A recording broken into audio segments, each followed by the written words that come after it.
Welcome to this week's compilation episode. If you'd like help with your British accent, don't forget to visit the website learningbritishaccent.com. Take advantage of all the free resources available in the blog section. And while you're there, why not join the British Accent Bundle to access the courses and the 100-day daily accent challenge. Get it at learningbritishaccent.com/bundle. On with the show. Section 1. As you negotiate your new school, job, college, university, you'll have the opportunity to speak with lots of different people in lots of different situations. As you chat, you'll be exposed to many different accents, English fluency levels, and perhaps a range of speech habits and patterns. You may come across people who excessively use filler words like like, etc. Use a monotone voice with little inflection. Overuse vocalised pauses like etc. Have poor enunciation or mumbling. Have excessive use of vocal fry. Use upward inflection at the end of sentences, making statements sound like questions. Over-enunciating words in an unnatural way. Habitual nervous laughing or chuckling. Grunting regularly as a vocal filler. Saying, you know, repeatedly throughout sentences. As you listen, you may also realise that you're guilty of one or more of these vocal tics. Everyone has some quirks, and of course it's subjective what speech habits are truly annoying and irritating. Mild speech patterns are usually not a significant issue, but here are some suggestions for becoming more aware of your own speech habits. Record yourself speaking and play it back to listen objectively. This can help you identify any quirks or repetitive speech patterns. Pay close attention when speaking to notice any habits. For example, consider how often you say repeat words, or use filler phrases. Read a passage out loud, focusing on your enunciation, vocal control, and use of inflection. This can reveal speech patterns. Listen carefully when others speak, so you recognise effective and poor speech habits. Reflect on what makes someone a good communicator. If you notice a specific habit, make a conscious effort to reduce its use, but be patient with yourself. If prone to fast talking, purposely slow your rate and pause more often. Breathe calmly. Stay hydrated, as a dry mouth can worsen stuttering, lip smacking, or articulation. Address any medical issues like allergies that can affect your voice or breathing. Now I'll go into more detail of many of these speech habits over future daily emails. In the meantime, being mindful when you speak and not being too self-conscious are key to improving gradually over time. Have you noticed any speech habits that either you've recently integrated into your speech or just become more aware of? If English isn't your native language, do you have any speech habits you notice when speaking in English rather than your native tongue? I've noticed that some non-native speakers use a lot more of the sounds between words as they speak. This seems to be an English fluency issue, but the sheer amount of use can make it distracting to the listener. Bad speech habits occur in both native and non-native speakers. But which one of those are your pet speech peeves? Section 2. Taking your time to get a British accent. There once was a young man who listened through the night to the audio training in the British Accent Bundle. As he slept, his ears and brain soaked up the pronunciation exercises and the nuances of RP British English. When he awoke feeling refreshed, He opened his mouth and out came words spoken in a perfect RP British accent. Spoiler alert, it's just a fairy tale. In real life, you only hear stories of such dramatic switches of accent happening to people who've had the misfortune to suffer a significant head injury. And speaking as someone who's had a bang on the head and post-concussive syndrome, I don't recommend it as a shortcut to anything. Accent acquisition is also not a passive activity. Although it's crucial to listen to the accent, you do need to actively practice the production of the sounds to master any accent. However, that's for another time. But back to talking about speed of change or progress. For those uncomfortable with sudden change, this gradual assimilation of British accent sounds into your own speech is actually a positive thing. Some people hesitate to work on their speaking voice and accent, as they feel it's a betrayal of their native voice and identity. They worry that vocal change will carry accusations of wanting to be something they're not, perhaps trying to be above their station, or betraying their native language and accent. But that is the point. You want to be better. You can see and feel the benefits of speaking clearer, feeling more confident, and enjoying communicating with those around you. It's not a snub. With no sudden dramatic vocal changes, your friends, family, and colleagues won't leap then to judgments. They'll start to hear the differences, but in all likelihood won't be able to pinpoint exactly what's changed. They'll just know that your English is clearer, perhaps more refined and polished, but more pleasant to listen to and follow. So enjoy the journey of improving your vocal qualities. It may take a little longer than you're hoping, but remember that sometimes a really minor tweak to a particular sound can make a huge impact to your overall accent. Section 3. House hunting, buying, renting, anything to do with buying and selling property is full of drama. That's why it's a great source of entertainment for the TV industry. And I, for one, am a complete sucker for all types of property shows.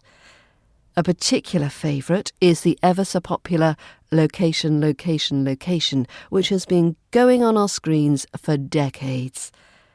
Today's topic will help you follow shows like these, as well as preparing you and your accent for any real-life interactions you may have dealing with estate agents and any others involved in the property business. Here are some key terms and example sentences. Property. Property. The property has 3 bedrooms and 2 bathrooms. Now, this word starts with the consonant cluster pr, property, and it can cause some people problems when they miss out the R sound in particular. So let's drill down this sound. You'll find lots of practice material in the British Accent Bundle for a whole range of consonant clusters. But to practice the pr sound, let's do problem, prop, prep, pronoun. Problem, prop, prep, pronoun. Also make sure you're using the t sound in property and not swapping it for a d sound. Property. So it's property, not property. Number 2. Asking price. Asking price. What is the asking price for this property? What is the asking price for this property? For asking, we don't say ask, asking. We say asking.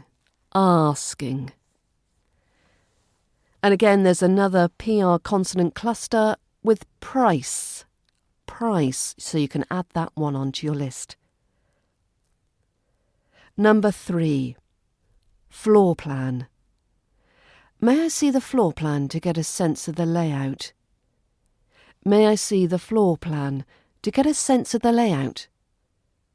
Now, the double O that you see written down in floor is not fleur, it's floor, an or sound, floor plan. Number 4, fixtures and fittings. Does the asking price include all fixtures and fittings, such as the kitchen appliances? Fixtures and fittings. We reduce this and to the n sound when we say it in conversational speech, much like fish and chips. This helps the flow and the fluency of the phrase. Fixtures and fittings. Fixtures and fittings. Number 5. Make an offer. Make an offer. We'd like to make an offer of $250,000 for this property. Now the an in this phrase becomes the weaker form, and it sounds like like a schwa sound. Make an offer, make an offer. Now the n from the an joins the offer word, so it sounds like an offer, an offer. Number 6, negotiate. There is some room to negotiate on the asking price. There is some room to negotiate on the asking price. Negotiate. Now there's 4 syllables in this word. Negotiate. Negotiate. Negotiate. Number 7, survey. We'll need to get a survey done before proceeding. We'll need to get a survey done before proceeding. Now the second syllable of survey is a vey sound rather than the V that you might expect from the spelling. Survey. Survey. Number 8. Exchange contracts. Exchange contracts. Once our offer is accepted, we will exchange contracts. Now the X sound in exchange can cause some pronunciation difficulties. Exchange, exchange, exchange, exchange. Number 9. Completion. Completion. Completion is set for next month once all legal processes are finished. Now the O in completion changes into the schwa here. Completion. So we hear it as completion, not completion. Now the shun endings, the tion and the sion endings, can also pose problems, so practice drilling these words with these endings. Number 10, stamp duty. Stamp duty. As first-time buyers, we'll not need to pay stamp duty. As first-time buyers, we will not need to pay stamp duty. Now, duty is not duty, it's duty. We move our mouth to create this dew sound. Duty, stamp duty. So if you're a viewer of location, you'll be very familiar with some of these phrases regularly used by Kirsty and Phil. So here they are. This property has loads of curb appeal. This property has loads of curb appeal. This is when the front exterior of the house looks attractive to potential buyers. It's a great location for commuters. It's a great location for commuters. So this means it's convenient for those travelling to work in a particular city or area. It has good bones. It has good bones. So this means that the basics of the property structure are solid. This needs a bit of TLC. This needs a bit of TLC. This means that this property needs some TLC, which is tender, loving care, or minor upgrades. It has scope for extension. It has scope for extension. So this means there is potential to extend or expand the house. It's ready to move into. It's ready to move into. So this would mean there would be no major work needed. It's ready to live in right away. It has off-street parking. It is off-street parking. Now this means that the parking space is on the property, like a driveway, rather than on the street. It's in walk-in condition. This is pretty much the same as ready to move straight into. It needs modernising, So this would mean that the decor and the appliances may need updating. Could do with updating. This is the same meaning as needs modernising. Has period features. Now this would mean it has the original features true to the era the home was built, particularly fireplaces or skirting boards or maybe the flooring. So here's some example sentences using the phrases that you'll hear from location. This Victorian terrace house has loads of curb appeal with its pretty facade and classic features. With the train station just a 10-minute walk away, it's a great location for commuters. Though dated, the property has good bones, with high ceilings and large rooms. The kitchen is usable, but needs a bit of TLC, like new countertops and appliances. There is scope for extension to add a larger master bedroom upstairs. Recently renovated, this flat is ready to move straight into. The driveway provides off-street parking for 2 cars. With its fresh paint and new flooring, the house is in walk-in condition. The dated decor and old carpet means this bungalow could do with updating. This Georgian townhouse retains many lovely period features like original fireplaces and mouldings. I hope this gives you a good overview of British English terms used by estate agents and on property shows like Location. Let me know if you need any other tips for perfecting your RP accent when out house hunting. Bye-bye and happy viewing. Section 4. Conversational phrases beginning with M. Number 1. Make it snappy. You can say this if you want someone to do something quickly. So here's some example sentences that uses the phrase, make it snappy. Come on, we're going to be late. Make it snappy and get your shoes on. Come on, we're going to be late. Make it snappy and get your shoes on. We don't have much time before the movie starts, so make it snappy and pick out some sweets. We don't have much time before the movie starts, so make it snappy and pick out some sweets. I have a meeting in 5 minutes, so make it snappy and tell me what's so urgent. I have a meeting in 5 minutes, so make it snappy and tell me what's so urgent. Number 2. Make no mistake.